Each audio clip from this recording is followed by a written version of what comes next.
सास की जादुई शक्ति। कौशल्या ने एक रात सपना देखा। कौशल्या राजपूत, तुमने किए हैं जीवन में अच्छे अच्छे कर्म, इसलिए अब से जब तुम चाहो गायब हो सकती हो, जिसके लिए तुमको सिर्फ चुटकी बजानी होगी और चुटकी बजाते ही तुम गायब। बस एक बात का ध्यान रखना, जहां तुमने कोई गलत काम किया तुमसे ये शक्ति वापस ले ली जाएगी। कौशल्या की नींद टूट जाती है। ये कैसा सपना था? गायब हो जाऊंगी मतलब? हे भगवान, कंबल ओढ़ के सो जाती हूँ, सपना कंबल के अंदर नहीं घुस पाएगा। कौशल्या डर के मारे कंबल ओढ़ के सो जाती है। सुबह कौशल्या मंदिर जाने लगती है। अरे बहू, जल्दी चल, भिखारियों को खाना भी तो खिलाना है। हाँ माँ जी, अभी आई। आज तो खीर और पूरी बने हैं, सब खुश हो जाएंगे। दोनों सास बहू कार से खाने का सामान लेकर मंदिर पहुंचते हैं और भगवान की आराधना के बाद मंदिर के बाहर बैठे भिखारियों को खाना खिलाने लगते हैं। दीदी, आप हर हफ्ते आते हो, इतना सारा करते हो हम लोगों के लिए। मैं आपके लिए रोज अलग से दुआ मांगता हूँ। ये तो फर्ज है हमारा। दीदी, थोड़ी पैसों की मदद हो जाती तो अच्छा होता। बड़े चौराहे पे मेरी बीवी भीख मांगती है, उसका इलाज करवाना है, 100-200 रुपए लग जाएंगे। कौशल्या उसी वक्त भिखारी को 500 का नोट दे देती है और दोनों सास बहू वहां से लौटने लगती हैं। तभी कौशल्या को कोई शंका होती है। अब बहू रुक, तो मैं अभी आई। कौशल्या वापस वहीं जाती है तो देखती है कि भिखारी वहां है ही नहीं। कौशल्या को रात का सपना याद आता है। वो चुटकी बजा के गायब हो जाती है और सीधे भिखारी के पास पहुंचती है, पर भिखारी को वो दिखाई नहीं देती। कौशल्या देखती है कि भिखारी उन पैसों से शराब खरीद रहा है और कौशल्या उसे वहीं एक चाटा मारती है। अरे कौन है बे?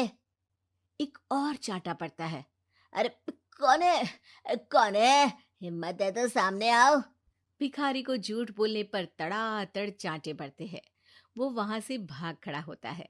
कौशल्या चुटकी बजा के वापस बहू के पास आ जाती है और मन ही मन सोचती है, ऐसे तो मैं कितने गलत काम रोक सकती हूँ, कितनी ताकतवर हूँ मैं, किसी को पता भी नहीं चलेगा। सासू माँ, आप क्या सोच रही हो? अब कुछ नहीं, कुछ भी तो नहीं। ठीक है, मुझे ना थोड़े पैसों की जरूरत थी। मेरे कजिन भाई है ना, उनकी तबीयत थोड़ी इधर उधर हो रही है। वो तो खुद से नहीं कहेंगे कि पैसे दे दो, पर बहन होने के नाते मेरा तो फर्ज बनता है ना कि भाई की मदद करूं। अरे हाँ हाँ, ले जाना पैसे। पैसे इसीलिए तो कमाते हैं कि जरूरत में काम आ सके।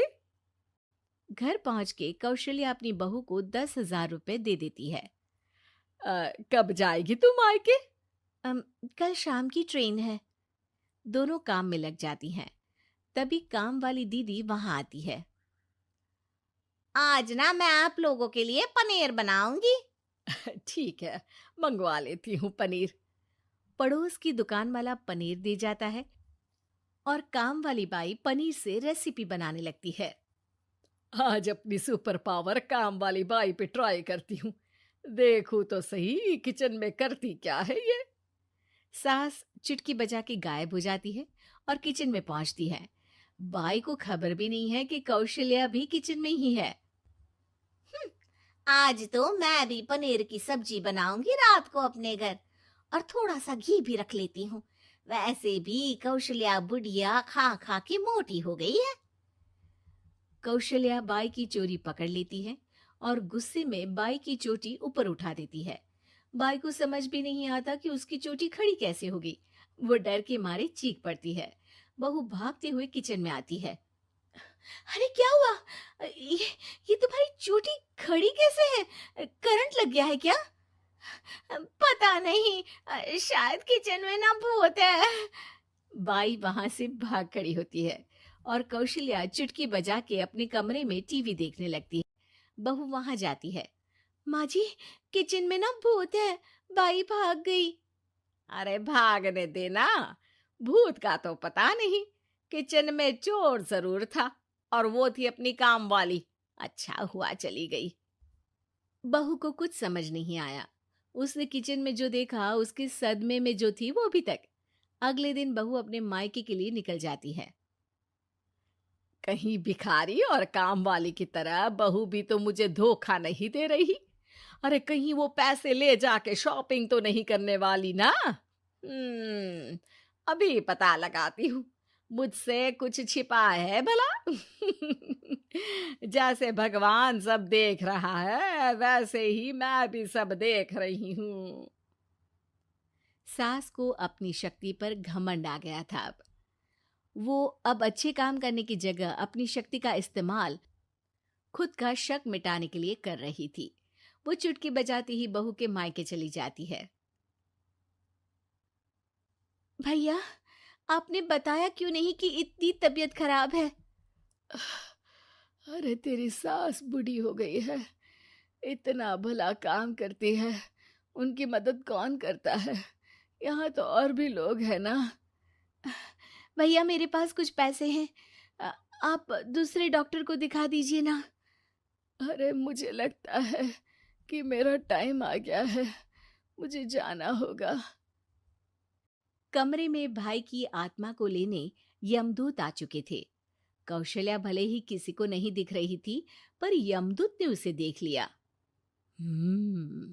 यही आत्मा है शायद, परछाई दिख रही है, पहले ही तैयार खड़ी है।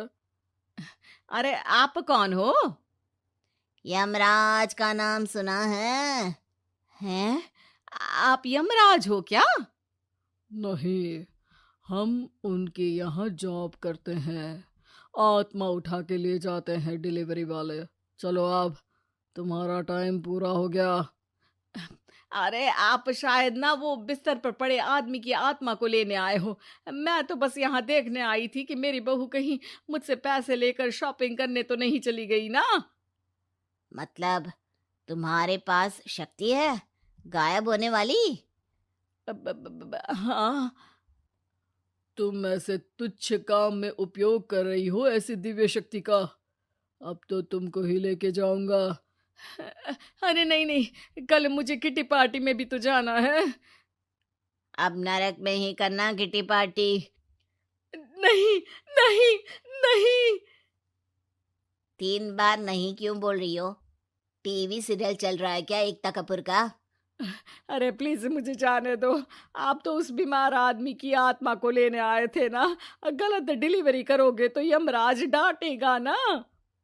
बात तो सही कर रही हो, पर हमको उस पे दया आ गई। अभी उसकी उम्र ही क्या है, पर कुछ तो लेके जाना पड़ेगा ना। एक काम करो, अपनी शक्ति दे दो, गायब होने वाली। हैं? अरे क्यों? तुम पृथ्वीलोक का भ्रष्टाचार रोक सकती थी, चोरी रोक सकती थी, अरे कोरोना रोक सकती थी, पर तुमने अपनी बहू की जासूसी करना शुरू कर दिया। अरे लेकिन किंतु परंतु। यमदूत सास की शक्ति लेके वापस चले जाते हैं। कौशल्या की परछाई हवा से नीचे गिरती है और जमीन पे आते आते कौशल्या का शरीर सामने आ जाता है। अरे लग गई, कितने ऊपर से फेंका।